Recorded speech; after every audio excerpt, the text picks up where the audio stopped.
Bienvenidos a nuestro programa de ejercicios espirituales al estilo de Ignacio de Loyola.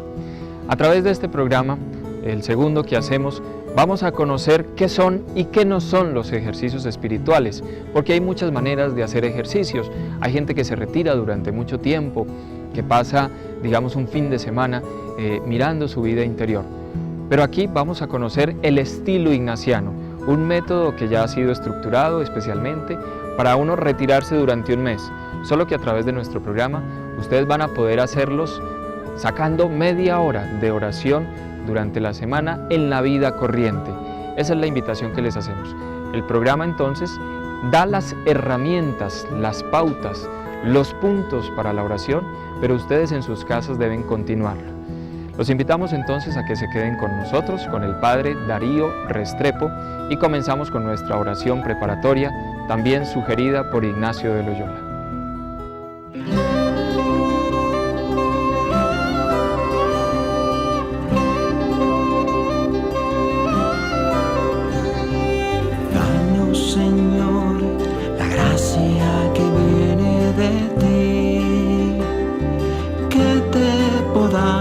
En todo amar y servir.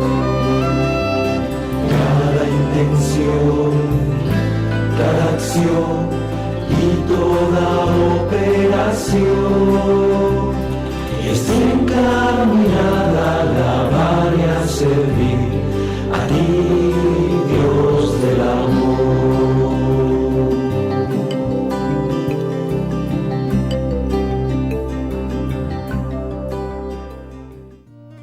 Ejercicios espirituales,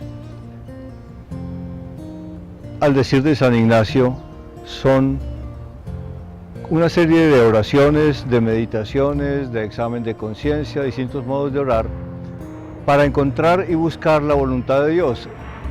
Dice él que así como el pasear, caminar y correr son ejercicios corporales, hacer estos ejercicios espirituales son una manera de buscar y hallar la voluntad concreta de Dios en la vida de la persona, una vez que haya quitado de su corazón todos los afectos desordenados que le impiden para ello.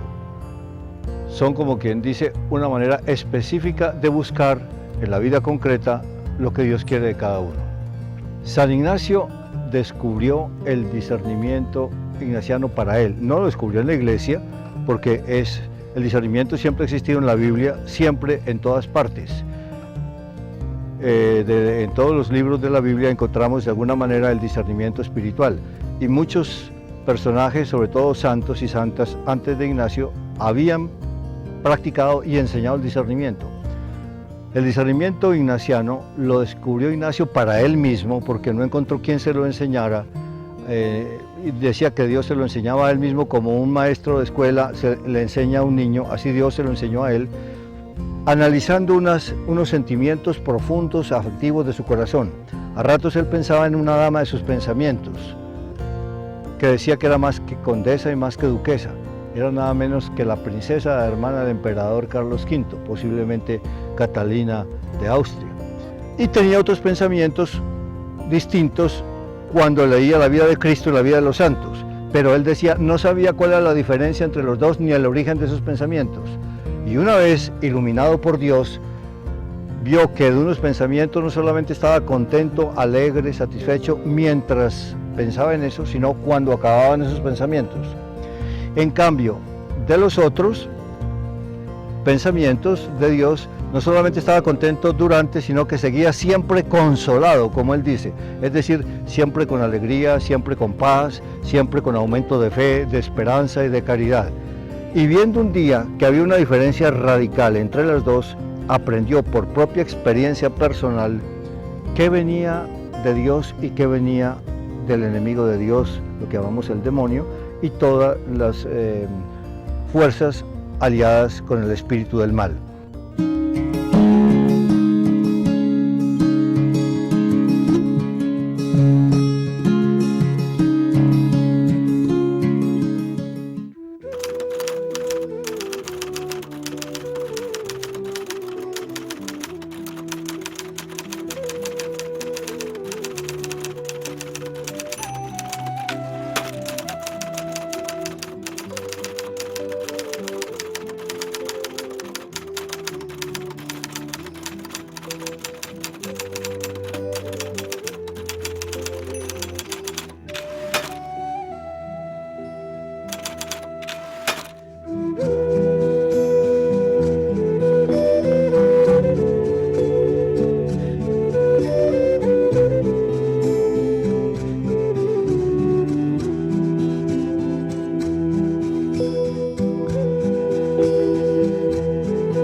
Hay mucho tipo de experiencias espirituales que se llaman retiros espirituales de distintos tipos, ¿no?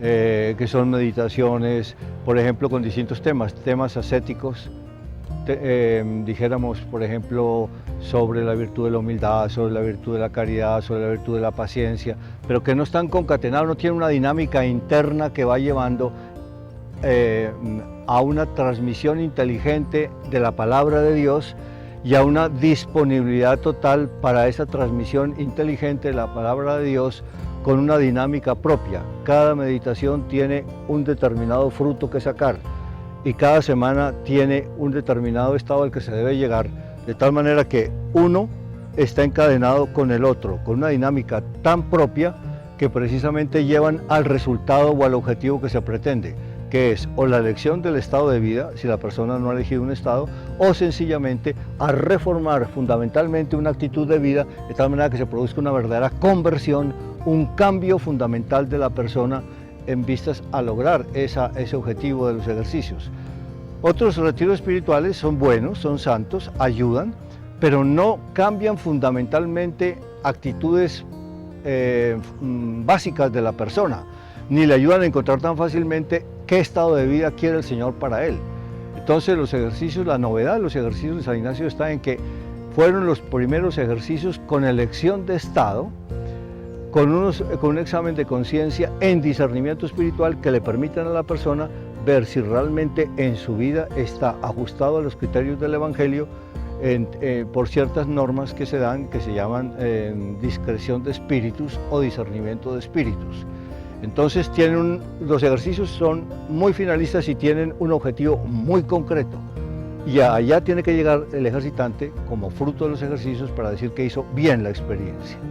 Entonces no son simplemente oír unas pláticas sueltas, sin una dinámica interna, sin un objetivo que tiene que obtener, sin determinados días necesariamente para obtener el fruto, sino que pueden ser buenos, como digo yo, y buenos y santos y ayudan, pero que no tienen esa finalidad que tienen los ejercicios específicamente.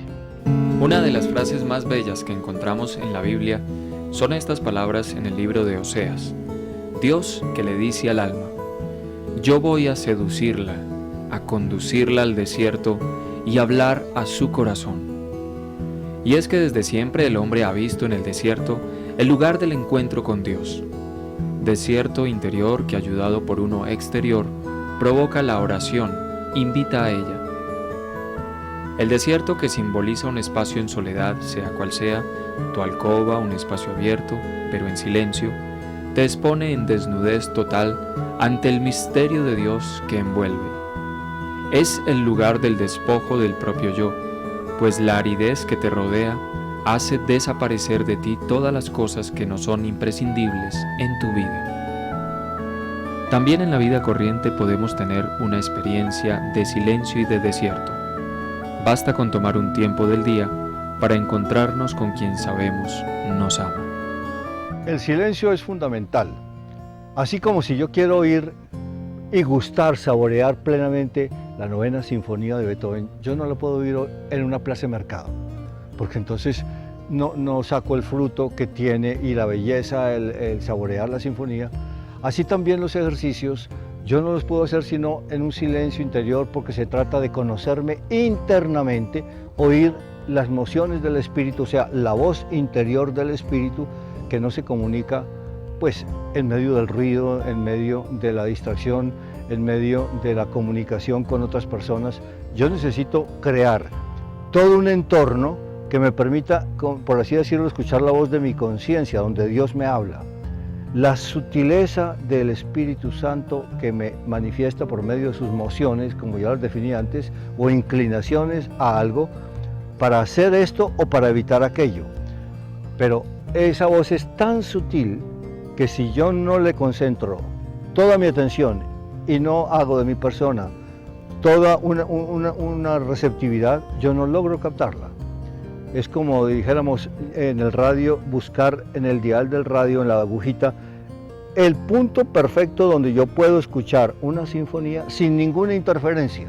Y para eso necesito ajustarme precisamente a donde está la onda que me llega con tal emisora que quiero sintonizar.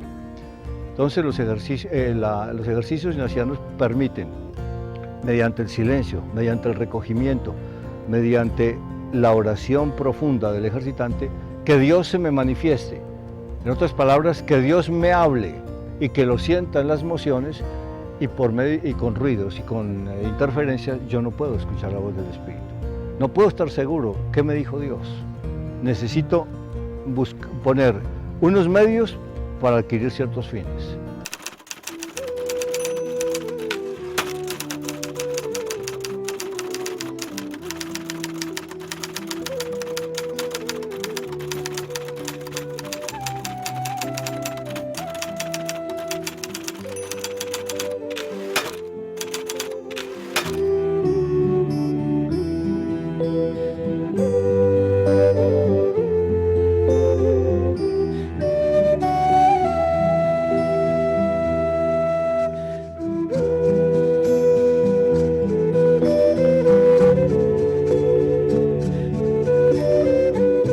Los ejercicios, como decía el mismo nombre, es una serie de exámenes de conciencia, maneras de examinar la conciencia, de orar, de meditar, de buscar la voluntad de Dios por ciertos ejercicios espirituales, ya que los ejercicios mismos tienen más de 15 maneras distintas de orar, para que la persona busque cuál es el que más se le acomoda en su manera de ver, de actuar.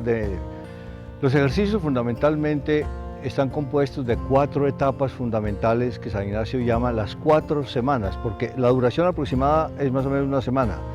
Unas etapas duran un poquito más, otras duran un poquito menos, otras duran aproximadamente de 6 a 8 días, y por eso él las llamó semanas. Podríamos llamarlas 4 etapas fundamentales. Están precedidas de una serie de anotaciones que son como un primer directorio para ayudarse tanto el que da estos ejercicios como el que los recibe.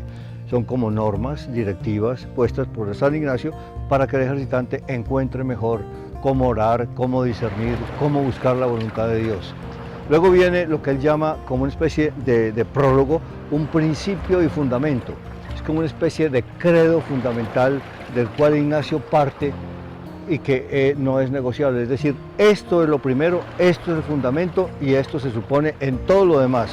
Para aceptar los ejercicios se tiene que aceptar el presupuesto fundamental de entrada, que son lo que él llama, o que es lo que él llama el principio y fundamento. Luego viene la primera semana, que es una etapa de conversión, lo que llamaba la vía espiritual clásica, la vía purgativa. Luego viene una iluminación desde la doctrina de Dios, la vía iluminativa, que es precisamente desde la persona de Cristo y sus criterios del Evangelio, ver cómo se debe caminar en la vida del divino servicio. Luego viene la tercera etapa, que es la etapa clásica de la vía unitiva con la pasión, con la muerte de Cristo. Y la cuarta, que también prosigue la vía unitiva, es realmente ver cómo se puede uno unir más a Dios, a Cristo resucitado, y seguir el mismo camino de Cristo en la vida personal de uno, ayudado precisamente por los ejercicios espirituales. Termina con una contemplación para alcanzar amor, que es, habiendo hecho el proceso de los ejercicios, uno termina realmente como disponible para una nueva etapa de vida concreta en la vida corriente, que es saber buscar y hallar a Dios en todas las cosas, lo que Ignacio llamó la contemplación para alcanzar amor, y que lo convierte a ese ejercitante en una persona que sabe buscar y hallar a Dios en todas las cosas de la vida, las agradables, las desagradables, las penosas, las más difíciles, y también en la vida ordinaria de todos los días según su profesión y estado.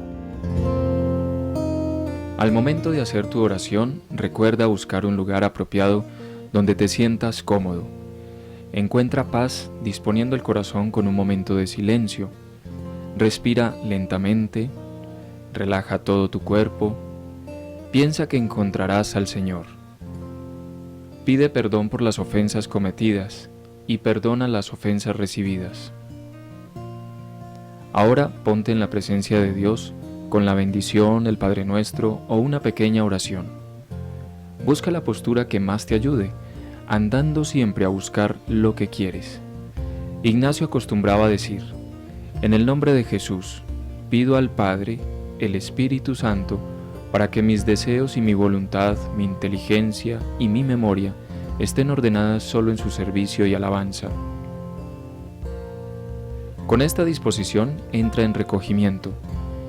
Imagina el lugar en el cual se desarrolla la escena que vas a considerar e implícate en ella como si presente te hallases, es decir, como si estuvieras allí. Pide al Señor aquello que quieres. Es el don que deseas obtener contemplando el pasaje del Evangelio. Capta lo que hace y dice Jesús y desde allí haz tu petición. Lee el texto lentamente, sabiendo que detrás de cada palabra está el Señor que te habla. Aquí se hace uso de los actos del entendimiento discurriendo y de los de la voluntad afectando.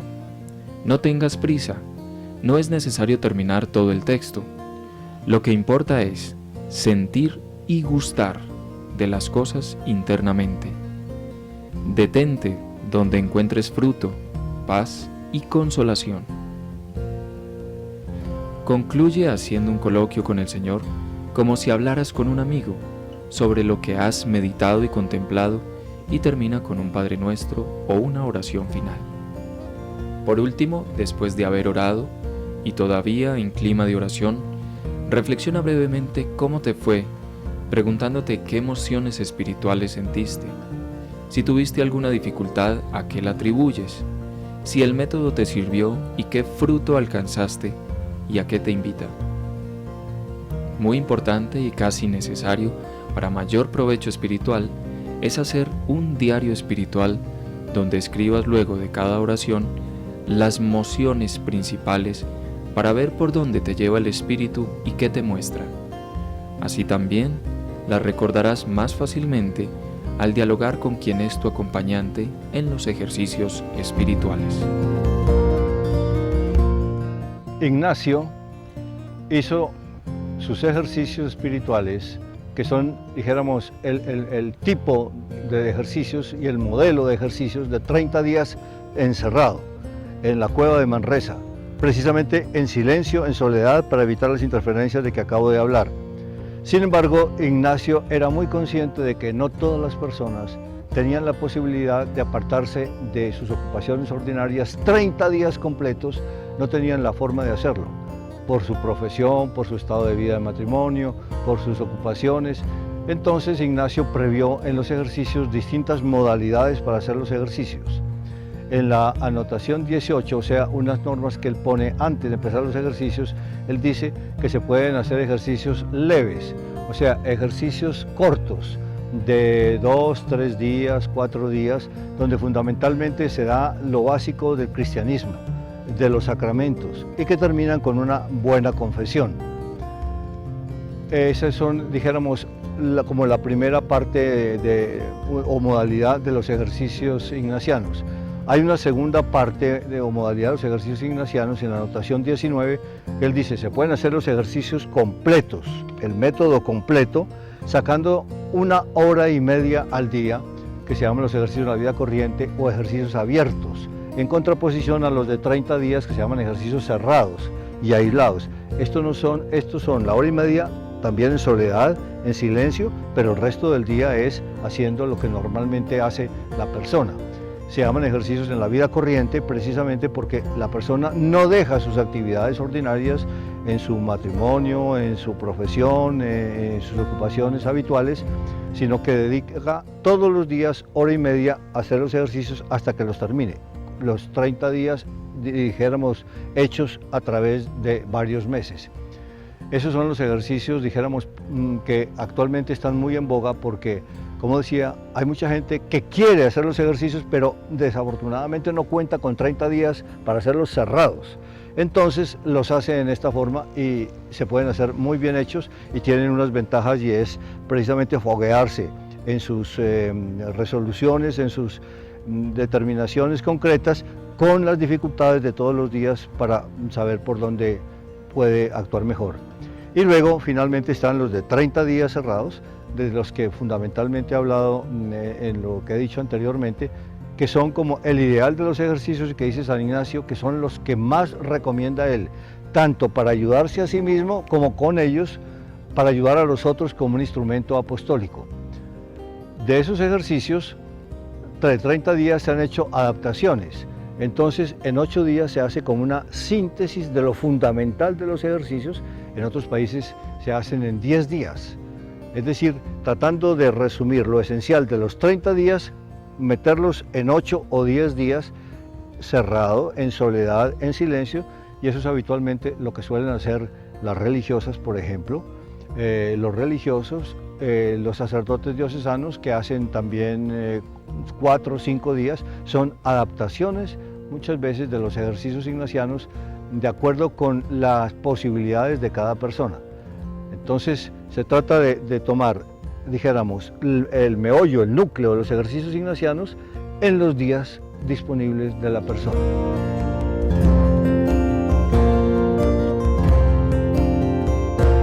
Los ejercicios de San Ignacio no son patrimonio de los jesuitas, sino de la Iglesia. Una cosa es el carisma jesuítico o jesuita como tal, y otra cosa es el carisma ignaciano, que es un regalo de Dios, como un carisma a la Iglesia de Dios, del cual la Iglesia puede disponer y está disponiendo. De hecho, los ejercicios, cuando San Ignacio los hizo y fueron aprobados en 1540, los aprobó el Papa y los puso al servicio de toda la Iglesia. El Papa Pío XI hizo una encíclica Menti Nostri, en la cual recomienda los ejercicios espirituales y alaba los ejercicios espirituales. Y dice que entre los ejercicios espirituales sobresalen y son muy eminentes los ejercicios de San Ignacio de Loyola, y que recomienda especialmente a la gente que haga los ejercicios de San Ignacio, que son los ejercicios, dijéramos, como el prototipo de ejercicios son los ignacianos, dice el Papa, y los recomienda a toda la gente, precisamente, y no solamente eso, sino que por ese mismo hecho nombró a San Ignacio de Loyola patrono de todos los ejercicios espirituales de la Iglesia, sean como sean los ejercicios, y patrono de todas las casas dedicadas a hacer ejercicios espirituales. O sea que la misma Iglesia, entre aprobaciones y recomendaciones, más de 600 veces ha aprobado, recomendado sobre todo, los ejercicios de San Ignacio para la Iglesia. Tienen pues un valor universal, no son propiedad de una orden religiosa, los jesuitas, sino que son de la Iglesia y para la Iglesia. Eso explica el auge que los ejercicios han tenido en 4 siglos y medio y un poco más, entre sacerdotes, religiosos, religiosas, laicos de todos los siglos, ¿no? Desde que se hicieron hasta hoy.